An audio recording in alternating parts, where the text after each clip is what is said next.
श्रोतेहो नमस्ते. आपल्या सर्वांना शुभ दिवस. श्रोतेहो, जगण्याच्या या धावपळीच्या वाटेवर माणूस कधी स्वतःपासूनच हरवून दिवस उजाडतो. तेच गरजा, अपेक्षा, तडजोडी आणि जबाबदारी यांच्या भोवऱ्यात चेहऱ्यावर हास्य असतं, पण डोळ्यात मात्र प्रश्नांची गर्दी असते. कधी कधी शरीर थकल्यासारखं असतं, पण मनाच्या थकव्याला कोण विचारतो? तर श्रोतेहो, अशा वेळी काही शब्द, काही विचार, काही ओळी आपल्या मनाला हात लावून जातात. हळूच थोपटून म्हणतात, अरे थांब जरा, श्वास घे, तू एकटा नाहीयेस. श्रोतेहो, सुविचार म्हणजे नेमकं काय? तर फक्त 4 शब्दांची माळ नसते. ती तर अनुभवांची रसरसलेली, काळजाच्या खोल कप्प्यातून उसवलेली ते शहाणपणाची शिदोरी असते. ते शब्द नसतातच केवळ, ते सावली असतात. वाट दाखवणारा दिवा असतो, अंधार पोचणारा विश्वास असतो. जेव्हा आपण तुटतो ना, गळून पडतो ना, तेव्हा अशा विचारानेच आपल्याला पुन्हा उभा केलं जातं.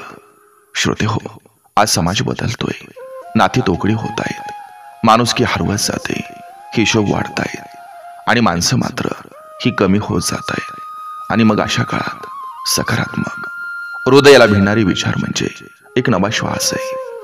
ते मनाच्या मळभात एक निळं आकाश दाखवतात, आत्म्याला सावरण्याची ताकद देतात.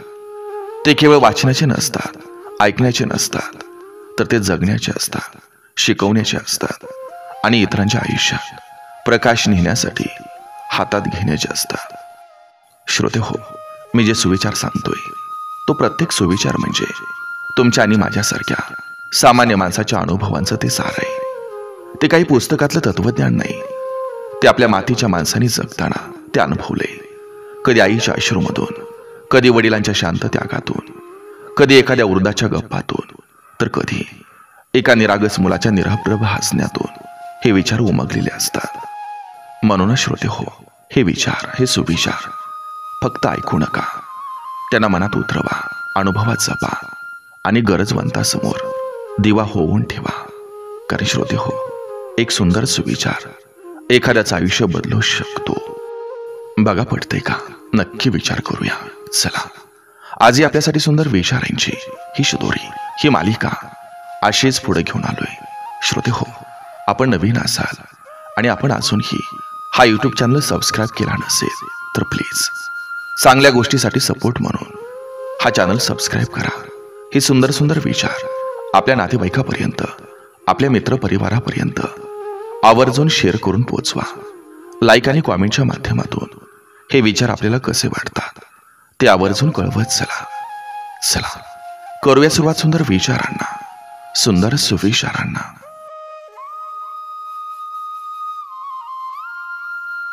जिथं प्रेम आहे तिथं देव नक्कीच असतो.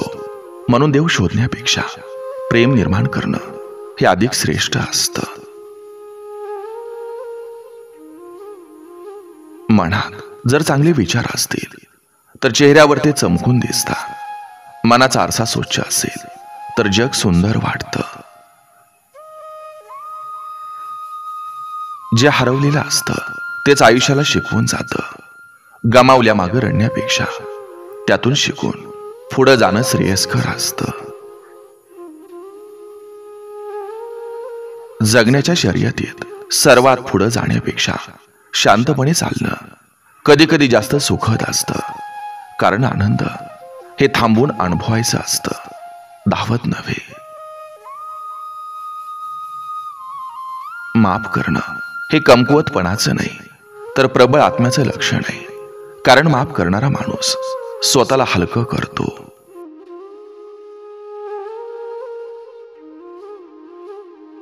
माणूस मोठा पैसा असल्या कारणानं होत नाही, तर मोठ्या मनामुळे होतो.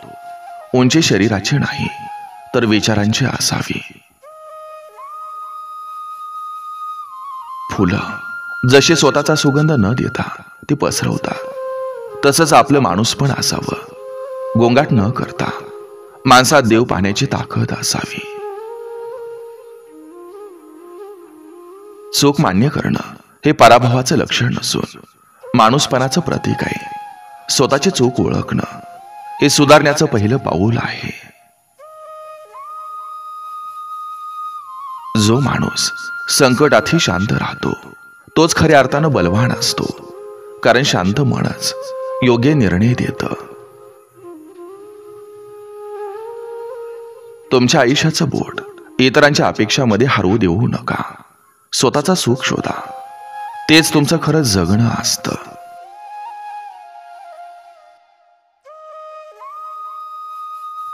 मनात साफपणा असेल तर नात्यांना शब्दांची गरज लागत नाही. एक नजर, एक हसू, एक ओझरती साथ एवढं पुरेसं असतं. खरा आनंद हा दुसऱ्याच्या चेहऱ्यावर हास्य फुलवण्यात असतो, कारण जे दिलंय तेच परत येतं आणि तेही दुपटीनं येतं. थोडं मागं राहणं हाच कधी कधी तुमचा मोठेपणा दाखवतो. सगळं काही जिंकण्यात नाही, काही वेळा हारून माणूस जिंकतो.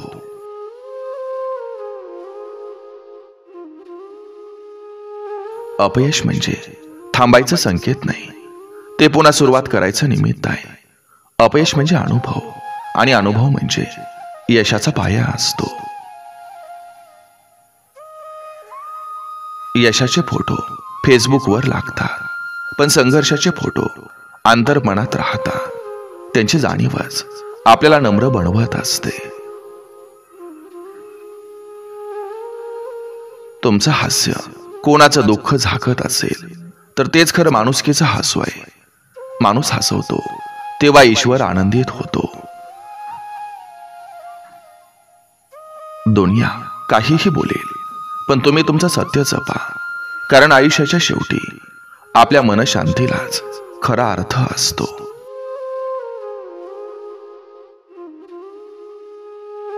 विचार बदलले की आयुष्य बदलायला वेळ लागत नाही. विचारांमध्ये सकारात्मकता असेल तर अंधारात सुद्धा प्रकाश सापडत असतो. पैसे जमवले तर फक्त बँक वाढते, आणि माणसं जमवली तर आयुष्य वाढतं. माणुसकीचा ठेवा कोणत्याही चलनाच्या वरचढ असतो.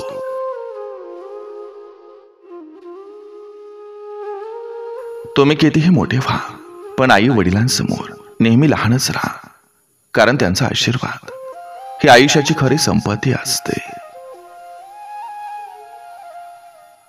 शांत राहून आपण अनेक प्रश्न मिटवू शकतो जे वादाने उभे राहतात, कारण शब्दाने दिलेली जखम कुठलाही बाम भरून काढू शकत नाही. कधी कधी हरवणं हेच खऱ्या वाटेचं संकेत ठरतं.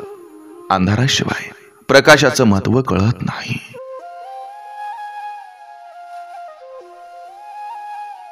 तुम्हाला कमी लेखणारेच तुमच्या यशाची खरी प्रेरणा असतात. त्यांचा अवहेलना म्हणजे तुमचं भविष्य घडवण्याचं संधीचं दार असतं. वेळेवर न सापडलेली माणसं वेळ गेल्यावर आठवणीतच राहतात. म्हणून वेळेचं महत्व समजून घेतलं तर नाती वाचतात. गोड बोलणं म्हणजे फसवणूक नव्हे, तर समजूतदार माणसाचं अस्त्र असतं, कारण क्रोधानं निर्माण झालेली फूट ही प्रेमानंच भरता येते. नात्यांमध्ये अपेक्षा कमी ठेवल्यास निराशा देखील कमी होते. जे जपावं लागत नाही ते नातं सर्वात सुंदर असतं.